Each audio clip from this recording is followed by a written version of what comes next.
We are our third night now on a series on trying to discern the truth. Actually, it should say part 3. I changed the date, but I forgot to say part 3 on the title slide.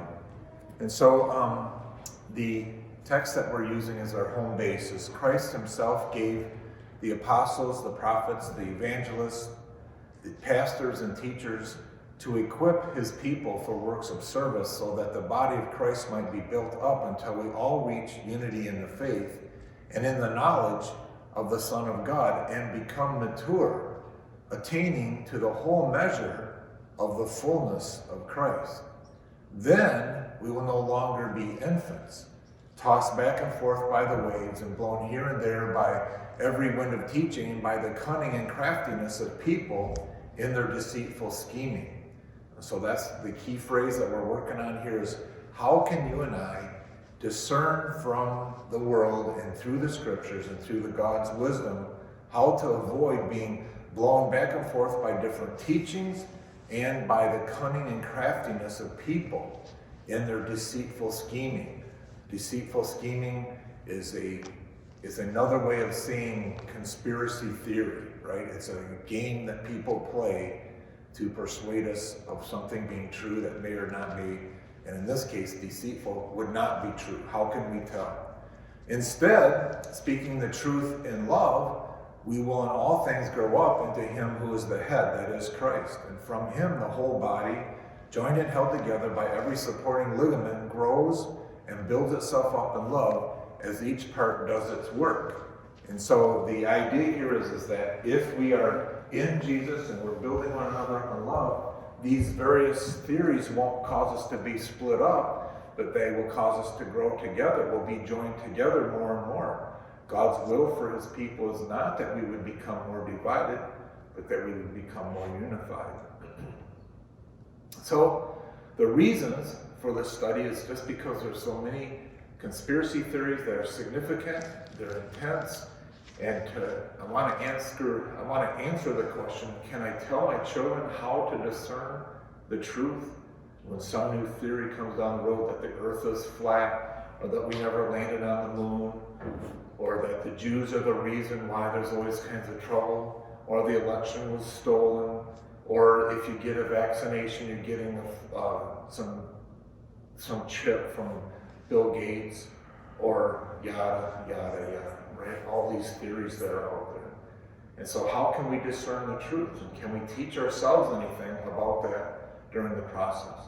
And so our goals are not to say that X is true and Y is not. So believe it or not, my goal is not to prove that we actually have a round earth, okay? And that's not the goal.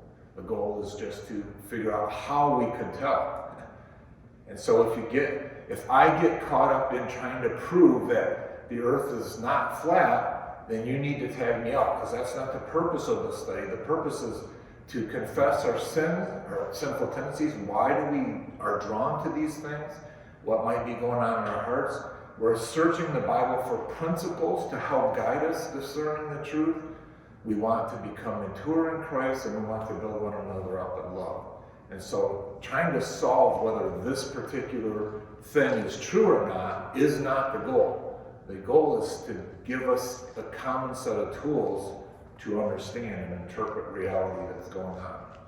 So we've had a 3-step process so far. We're rolling up our sleeves and working together. And the first step was to identify all the rumors and conspiracy theories and various deceptions in the Bible that we could. We made a really long list of those. And then we were going to work through some of those individually and try to observe various aspects of wisdom.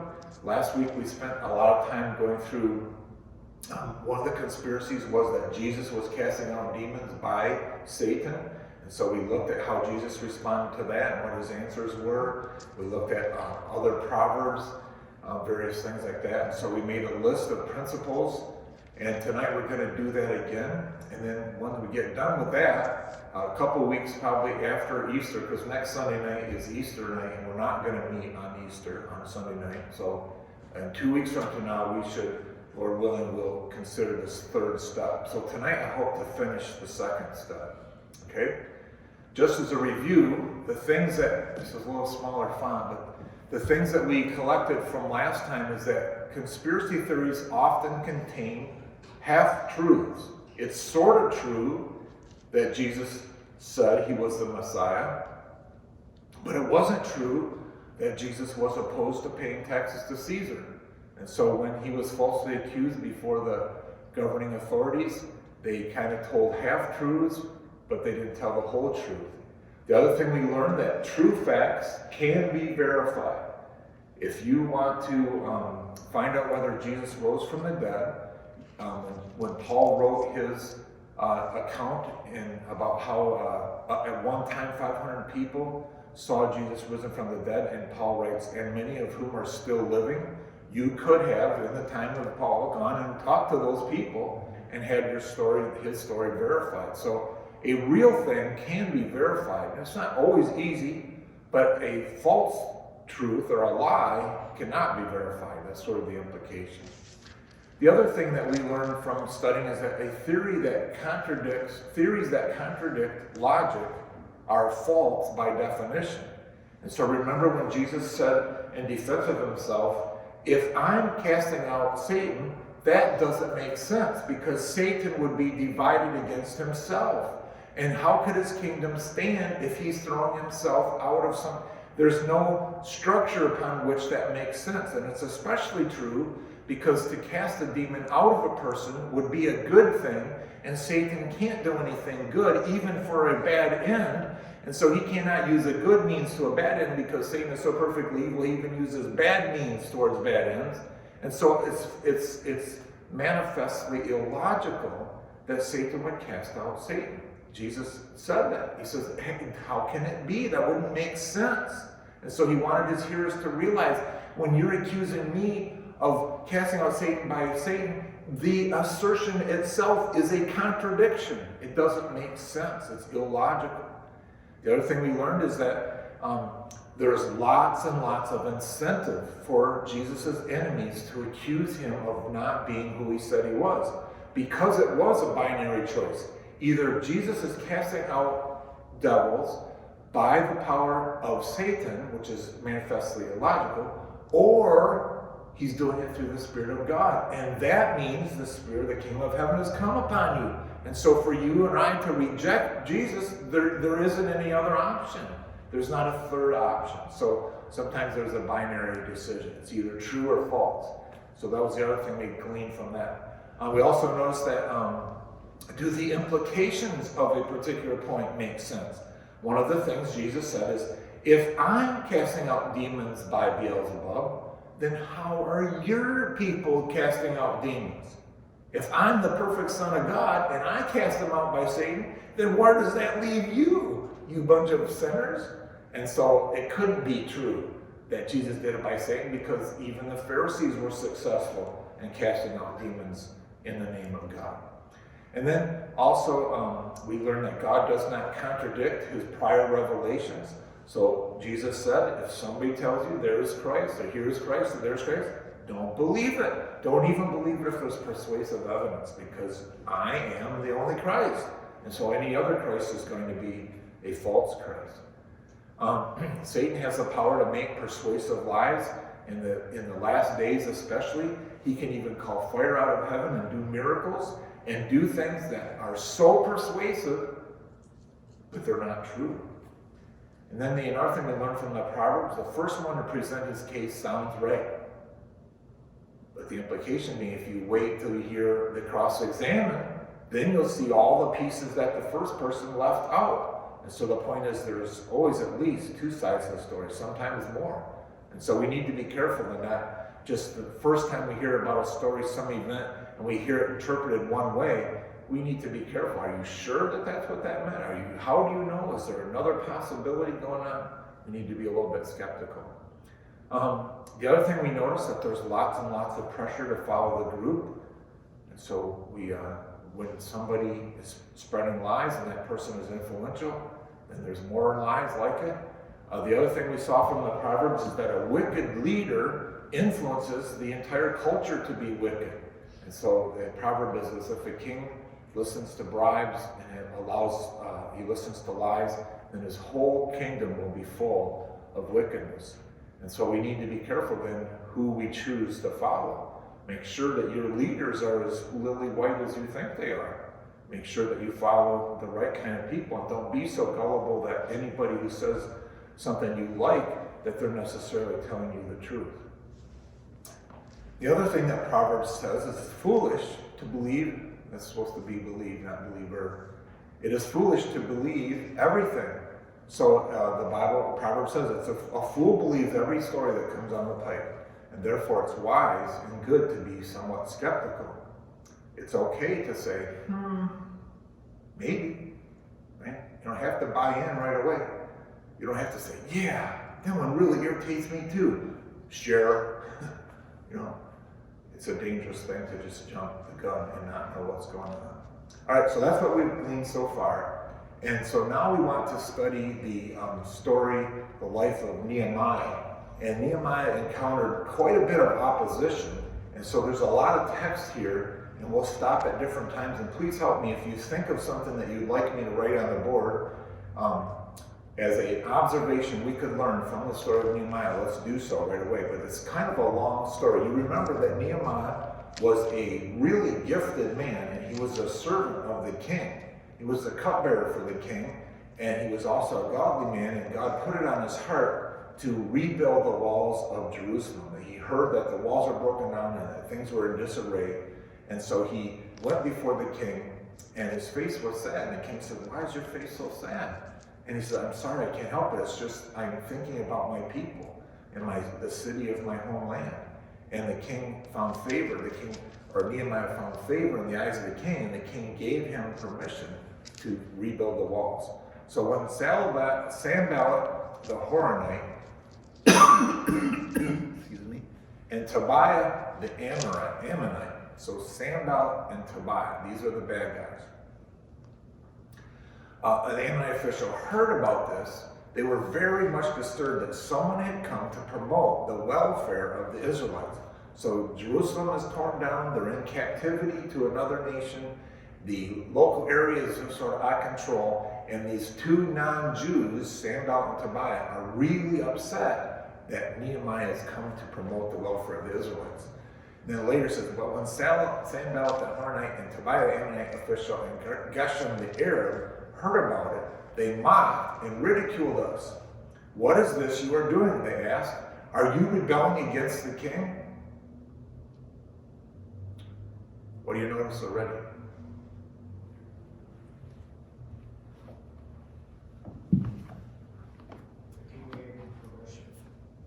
Yeah, we already know that the king gave Nehemiah permission. So what does this conspiracy guy say? Right? What are you doing? They asked. Are you rebelling against the king? So there's a false accusation, right? They accused Nehemiah of bad motives, of rebelling against the king.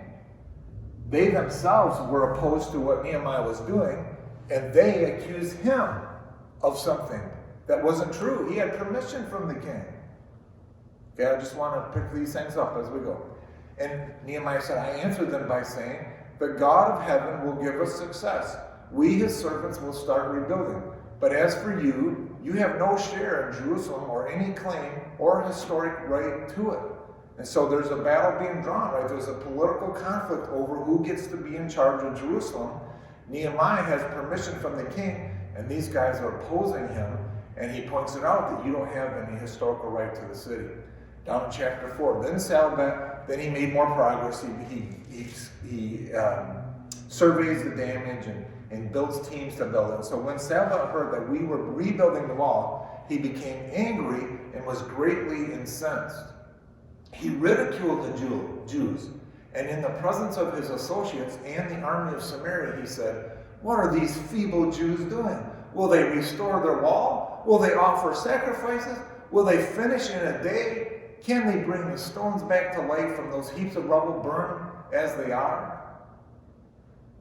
What's Sanballat doing?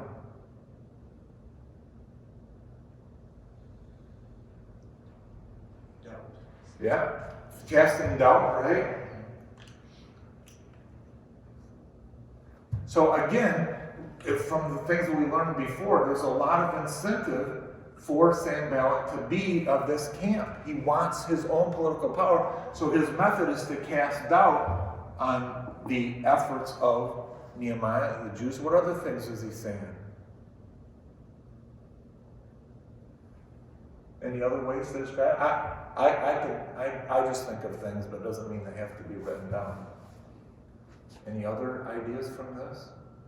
Seems like he's rebuking. Yeah, so he's attacking, rebuking Nehemiah, almost mocking, right? So I guess what I want to say is that in general, there's a tone of mockery in this attack, and exaggerations, right? So he's exaggerating. He's saying these are hot takes, right? He's saying, are they going to do it in a day? What do they think of it? Are they going to do several? You know, he's extending the potential implications of this effort way beyond what's actually going on right now. And he's trying to, and he's incensed from the previous, he's trying to build up hatred for, he's lobbying, right? He's lobbying for public opinion.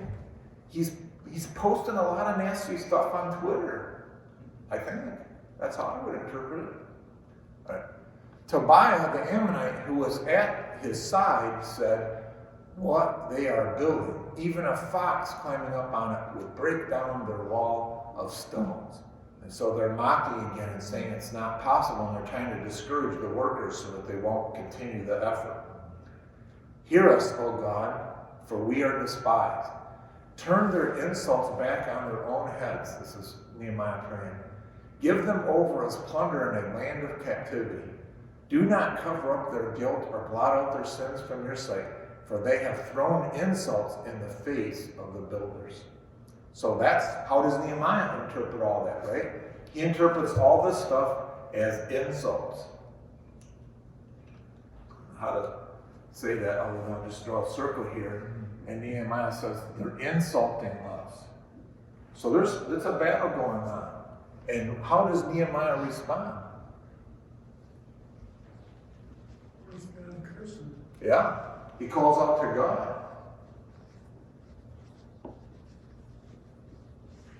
And he asks God to do justice, right? Or to curse his enemies. And so that's an okay thing to do. And but he didn't call out to the king who gave him permission. I don't know if that's an argument from silence, but he invokes God's participation. Did I go backwards? Yeah. All right, so down in chapter 4 farther, when our enemies heard that we were aware of their plot and that God had frustrated it, we all returned to the wall, each to our own work. And so there had been a development plot. They were going to attack them and these things. And from that day on, half of my men did the work, while the other half were equipped with spears, shields, bows, and armor. And the officers posted themselves behind all the people in Judah who were building the wall. And so basically, because of the threats, they armed themselves and had a schedule of workers who also shared the load of carrying swords and spears to defend them. Those who carried materials did their work with one hand and held a weapon in the other. And each of the builders wore his sword at his side as he worked. But the man who sounded the trumpet stayed with me. So Nehemiah is pretty smart. He's not going to let them overact anything, but everybody's ready for battle if they need to. So then now in chapter 6 of Nehemiah, some more progress is made and stuff. Then word came to Sanballat, Tobiah, and Geshem the Herod, and the rest of our enemies that I had rebuilt the wall, and not a gap was left in it. Though up to that time I had not set the doors and gates. So they've made a lot of progress. So in chapter 6 now. And Sanballat and Geshem sent me this message. Come, let us meet together in one of the villages on the plain of Ono. What do you think he's doing? Ambush. I think maybe, right? I need more hands.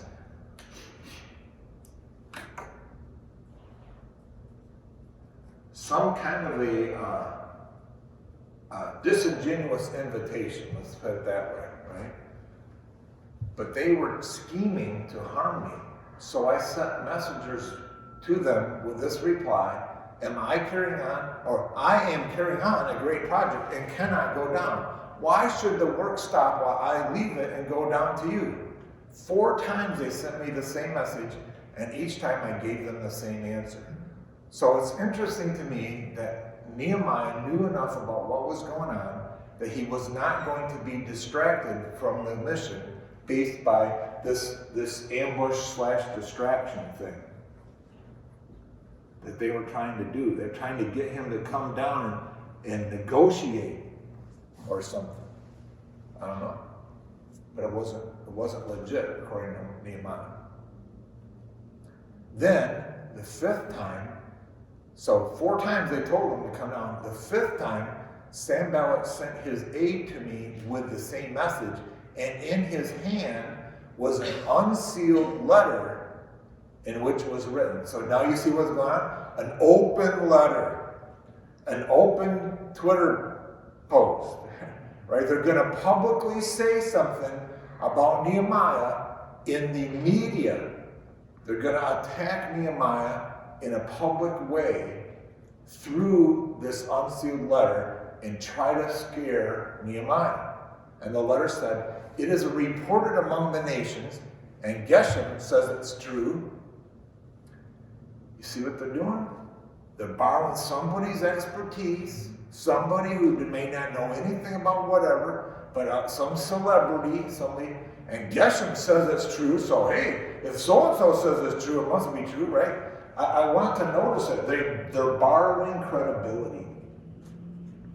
This one is so frequent in our world today, it really irritates me when it happens. Somebody will quote an expert in the pretense of being legitimate and honest, and they borrow credibility from an expert when they're taking them out of context, or in this case, he might be just one of the rascals that's with them anyway, right? So it's reported among the nations, and Geshem says it's true that you and the Jews are plotting to revolt, and therefore you're building the wall. They're starting a conspiracy. They're assuming that the motivations of Nehemiah and all these people, even though they had permission from the king, that they're doing this to revolt. And so from Nehemiah's perspective, if this accusation were legitimate and it got back to the king, wouldn't that cause trouble? It would be horrible, because the king would come down and kick him out. And so they want to scare Nehemiah into thinking that his actions, they twist what Nehemiah is doing, and they make it sound the worst possible, and they want it to scare Nehemiah and his workers. Is there anything we should write up here from that? I don't know. Scare tactics? I don't know. Twisting your words, accusing you of, again, back a false accusation, right? They're taking this false accusation to the next step, and they're making it a public thing. And unless you respond in a public way, it must be true, because you're not refuting it. Moreover, according to these reports, so this is the rest of the letter. Moreover, according to these reports, you are about to become their king, and have even appointed prophets to make this proclamation about you in Jerusalem. There is a king in Judah. Now this report will get back to the king, so come, let us meet together. We don't want that report to get to the king. Come on, you need to meet with us, Nehemiah. Do you see how phony this is? If it really were a public letter to the world warning us about a real danger that Nehemiah was really going to set himself up as king, would you add the paragraph at the end? Now come meet with us. Because if this report gets back to the king, it's going to look bad for you. Why would you, if it was real that he was trying to overthrow the king, why would the people accusing him of that offer him a way out? You understand? You see how duplicit? I don't know how to catch this tonight, but the point is that here's a conspiracy being launched by Sanballat and Tobiah that is self-contradictory in its very content, because if what they asserted was true, that he was trying to set himself up as king in Judah, their only loyal action would be to just report it to the king. Why would you want to negotiate first? Why would you give him the opportunity to get out of it? The very fact that his end contradicts what his means say should be the end. Do you follow this? Oh, it drives me nuts. Maybe I'm the only one in the world who thinks that way, but this is so irritating to me. Because this is what happens in the world all the time. People will make this big elaborate argument, it's this big thing, but the real end that they're seeking contradicts what you would really do if that was the means.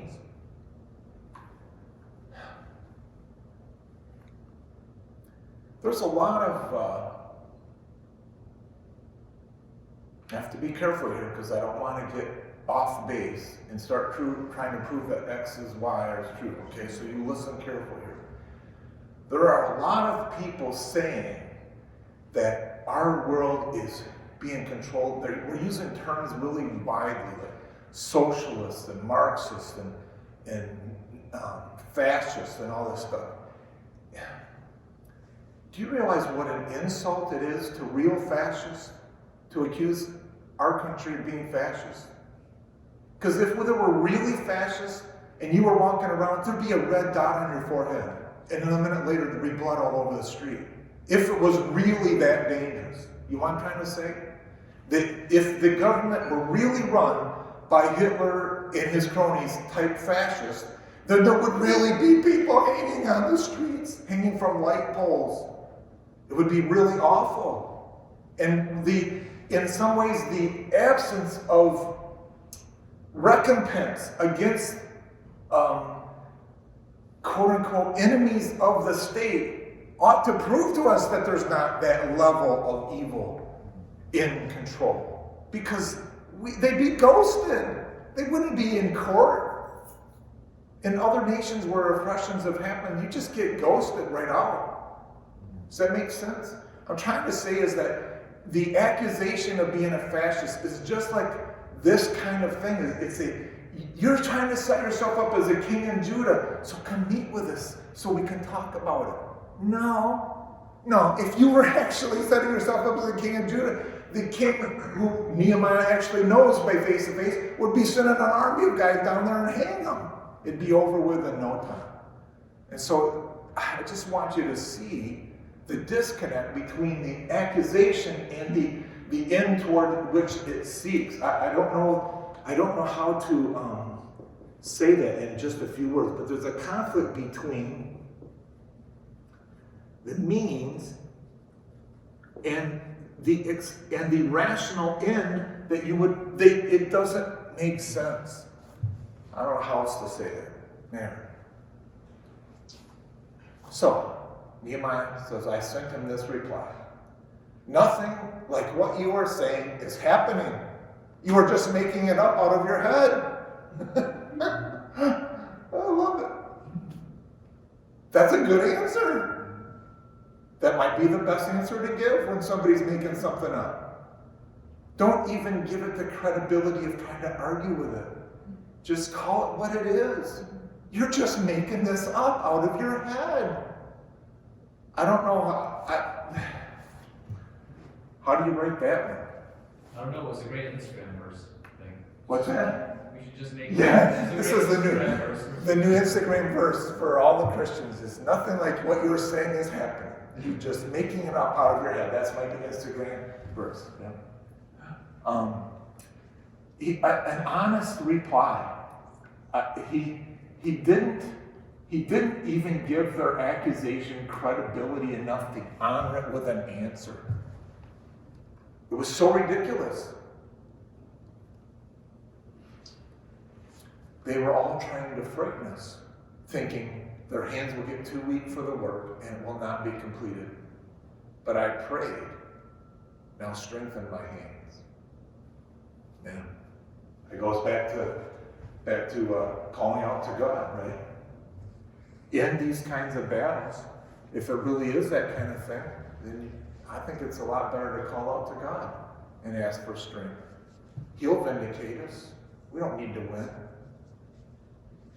One day, I went to the house of Shimon, son of Delilah, the son of somebody else, who was shut in at his home. And he said, let us meet in the house of God, inside the temple. And let us close the temple doors because some people are coming to kill you. By night, they are coming to kill you. So another person trying to scare him with a specific personal threat. But I said, should someone like me run away? Or should one like me go into the temple to save his life? I will not go. I'm not going to give in to your terrifying, your terror tactics. Now, I realized that God had not sent him, but that he had prophesied against me because Tobiah and Sanballat had hired him to. And he had been hired to intimidate me so that I would commit a sin by doing this. And then they would give me a bad name to discredit me. Somehow Nehemiah's courage protected his name. I wish we were more courageous, don't you?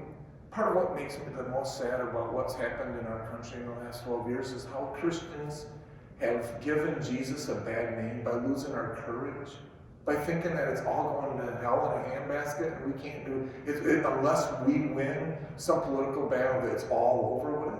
Who are we trusting? It makes me so sad that we thought it makes it. I think we've discredited Jesus' name by being so afraid of men or thinking that men will save us from our own problems. Oh well. Remember Tobiah and Sanballat, my God, because what they have done. Remember also the prophet Noadiah and how she and the rest of the prophets have been trying to intimidate me. So the wall was completed on the 25th of Elul in 52 days. So God gave him success in all this battle. And he had all these conspiracy theories fighting him all the way through. So it's a pretty cool story. When all of our enemies heard about this, and all the surrounding nations were afraid and lost their self-confidence because they realized that this work had been done with the help of our God. They weren't afraid of Nehemiah. It was God that was doing the work. Also in those days, the nobles of Judah were sending many letters to Tobiah, and replies from Tobiah kept coming to them. For many in Judah were under oath to him, since he was a son-in-law to Shechaniah, son of Erah, and his son Jehaniah had married the daughter of Meshullam. So there's a lot of bloodlines back here that are making a lot of even Judah's followers, nobles, loyal to this bad guy. Moreover, they kept reporting to me his good deeds and then telling me what I said, or telling him what I said, and Tobiah sent letters to intimidate me. So they just kept fighting and fighting.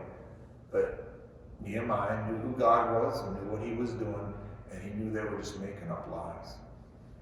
So there's was there anything that I missed or that we missed along the way?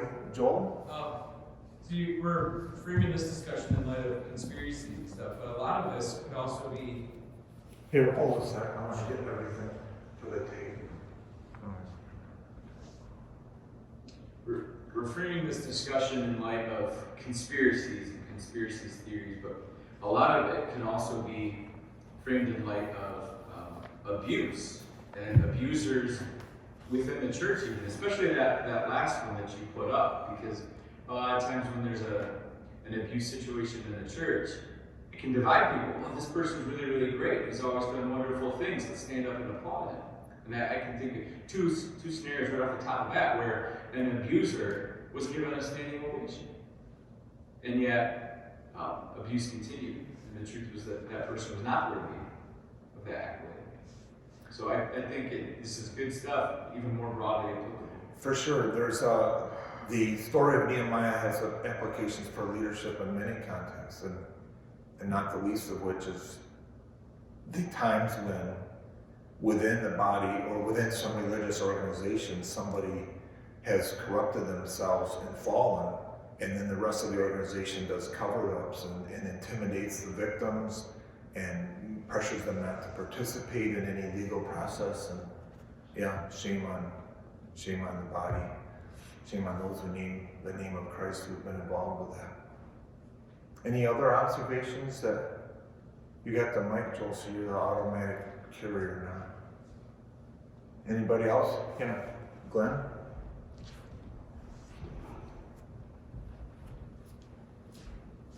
We frame this under the line of conspiracy theories as a heading, but I think it's a good process to go through for any decision we have to make. Because the first decision is a conspiracy theory.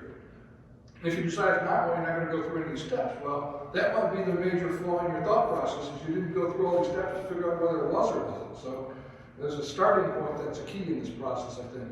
Yeah, for sure. I am using conspiracy theory as the pilot test case, but really the title of the series is Discerning the Truth about life in general, right? I mean, this applies to whether or not that guy who's offering you his an engagement ring is legit, right? You know, does it make sense what his offers are?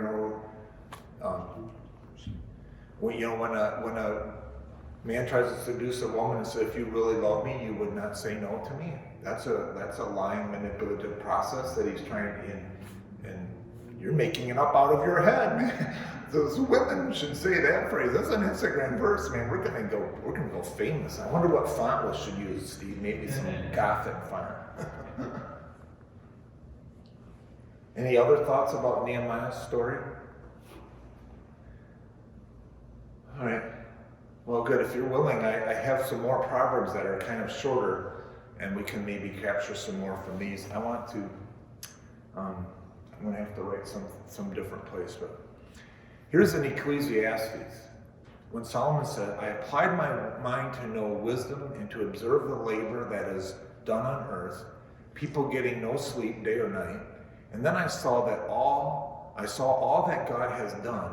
No one can comprehend what goes on under the sun." What's that tell us?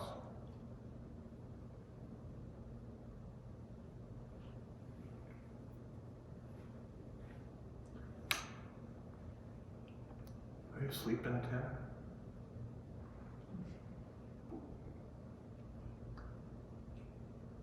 Any? Everything that goes under the sun. Yeah. Is so much bigger. Yeah, maybe this is a hard one for me to swallow sometimes, but sometimes you just, I'll put a different color, so I'll get it later. Sometimes we just can't know. For sure, everything. Sometimes it's too deep of a rabbit trail to try to chase to get the answer. I don't have time or energy or expertise to know. I can't know. And so it's okay, because sometimes, according to the Bible, sometimes you just can't. And maybe you can never totally get it. People toil to search it out, but no one can discover its meaning. Even if the wise claim to know, they cannot really comprehend it. There's things that are just too complicated. You don't really know.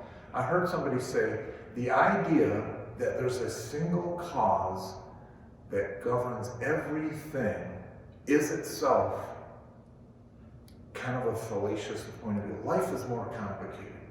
Why am I here? Was it because of my genetics?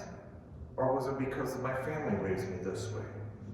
Or something else? Usually there's more possible solutions than actually any one cause. And so to think that there's some kind of theory like the Jews are the reason that there's economic collapse or oppression is trying to simplify life and produce an enemy when there really isn't any. It's too simple of an answer. Maybe.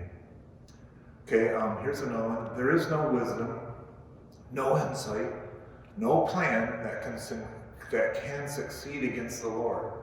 The horse is made ready for the day of battle, but victory rests with the Lord. The Lord works out everything to its proper end, even the wicked for a day of disaster. So what are those proverbs telling us? Doesn't matter what we do, the Lord is in control. Yeah, there isn't any conspiracy that will win over God. And so even if there actually is some organized plot to do horrible things, and Satan is evil, and he is trying to lead the nations, and the nations do plot against God's people and against his anointed. So there are programs and strategies going on the earth, but God's going to be successful, right? So nobody can win over God. God always wins.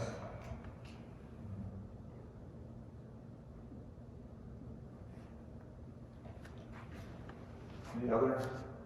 And then this one too, the Lord works everything out. Do not fret because of evildoers, or be envious of the wicked, for the evildoer has no future hope, and the lamp of the wicked will be snuffed out.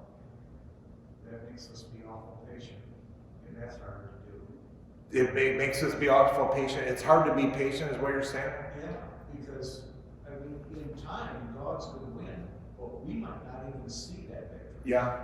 So God wins someday, but sometimes we have to be patient in the meantime, right? That's, I guess that's faith, isn't it? Yeah. Good. We should be getting that on tape somehow. Doug is saying that that's what faith is. But evildoers won't succeed. So that's another way of saying not only does God win, but evildoers don't. So we don't need to be afraid of those kinds of things. Here, for lack of guidance, a nation falls, but victory is won through many advisors. I think we might have picked that up last time a little bit, but this one reminds us that we need many advisors. A person who's wise in his own eyes thinks he has the answer all by himself.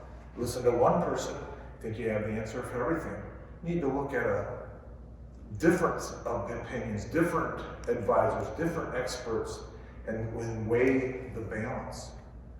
Don't always listen to the salesman who wants you to buy the car. Listen to somebody else who doesn't want you to buy the car. Maybe they know something, and it makes you a little bit more open-eyed about buying that car. Just don't listen only to the salesman, right?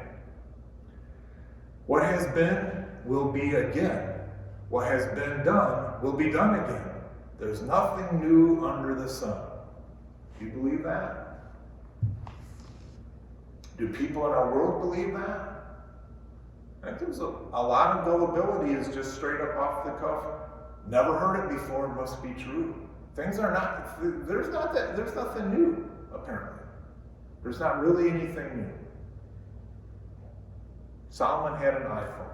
Must have, maybe not.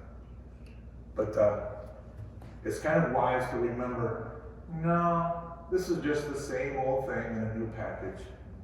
The same old way of thinking, just different packaging.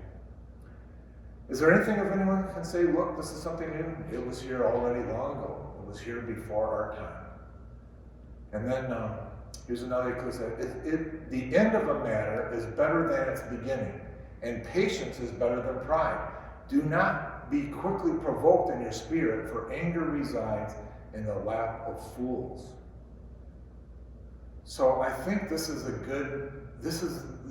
me, this is count to 10 before you sin, right? Slow down. What you think is so bad right now,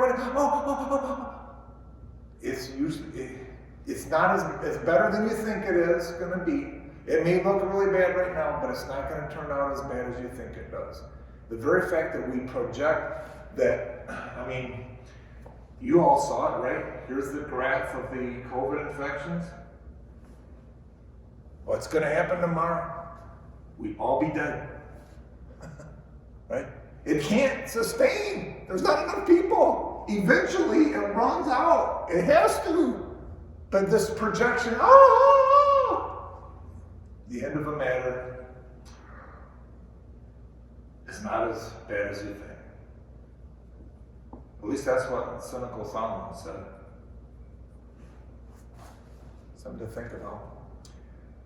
Here's a good one. Do not say, why were the old days better than these? Oh man, I wish it was the good old days. Remember the 50s? No, I don't. So, what kind of? Remember the 70s? Oh man, those were the good old days. It's not wise to ask such questions. First of all, it shows chronological arrogance to think that we're better than or smarter than people who lived before.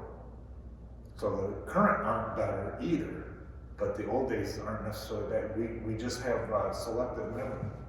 If it weren't for selective memory, no woman would ever have 2 children. That's the way I think of it, right?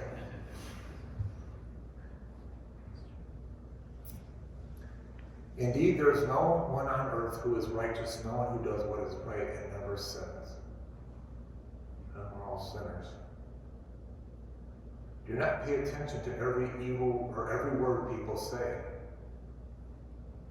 or you may hear your servant cursing you. For you know in your heart that many times you yourself have cursed others. You see what Solomon's saying? You know, you listen to everything somebody else says. You follow their Facebook posts, you check out everything they're saying, and try to figure it out. And they said something bad about me. And Solomon's just saying, don't get rattled. You've done it before too. And cut them some slack. You cursed other people. We're supposed to be the ones that are forgiven. We don't need to go around hunting up other people's trash. I don't know. Don't pay attention to every word people say. If a ruler's anger, oh, I love this one. If a ruler's anger rises against you, do not leave your post. Calmness can lay great offenses to rest. What does that mean? Do we have any stories like that in our life?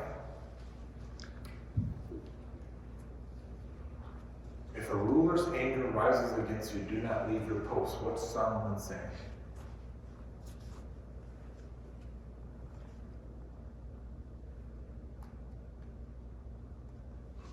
Don't stop off like a little child, petulant and angry. Yeah? Don't go take your ball and go home. That's not a good option. What else is he saying? If a ruler's anger rises against you, I found out that John Du Bois was doing something wrong. He is in such big trouble. I'm going to go get him. And he comes and he finds that I'm gone. What did that do?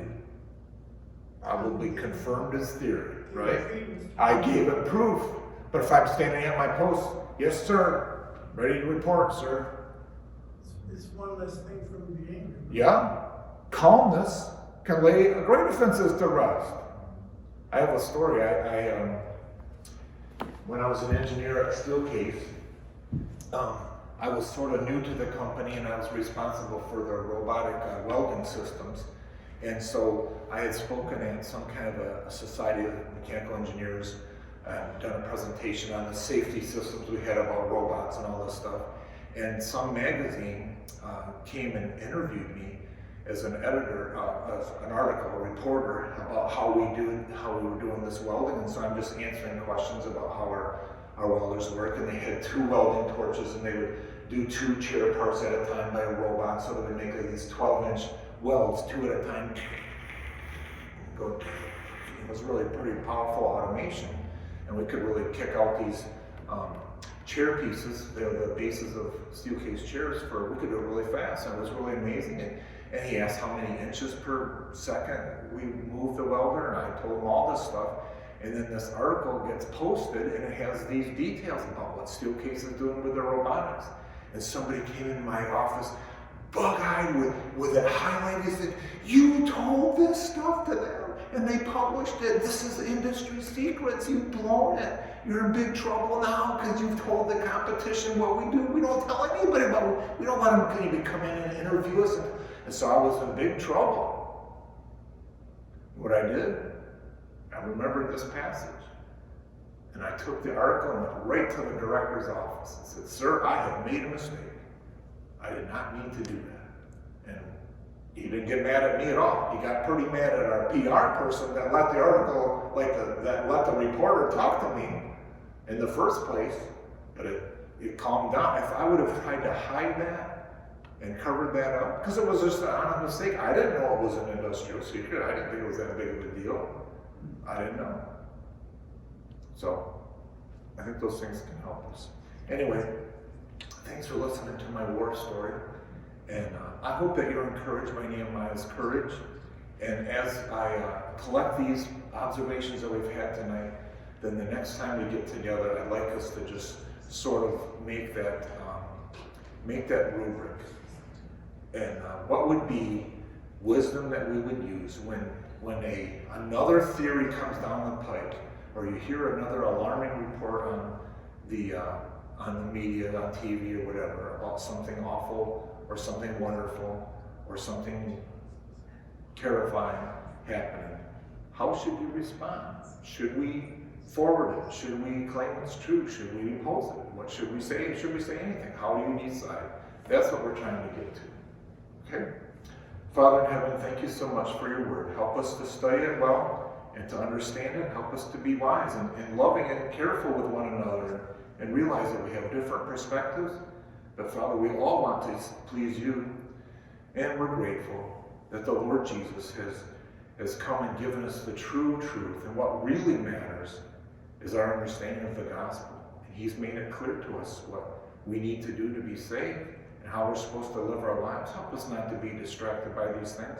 We just want to function in this world in a wise manner, not to be blown back and forth by every deceitful scheme, but that we would be growing up together more and more in the body of Christ, and that we wouldn't get in arguments, but that we would get involved in ministry and proclaim your gospel in Jesus' name. Amen. Thank you for your sweet attentiveness. You're dismissed.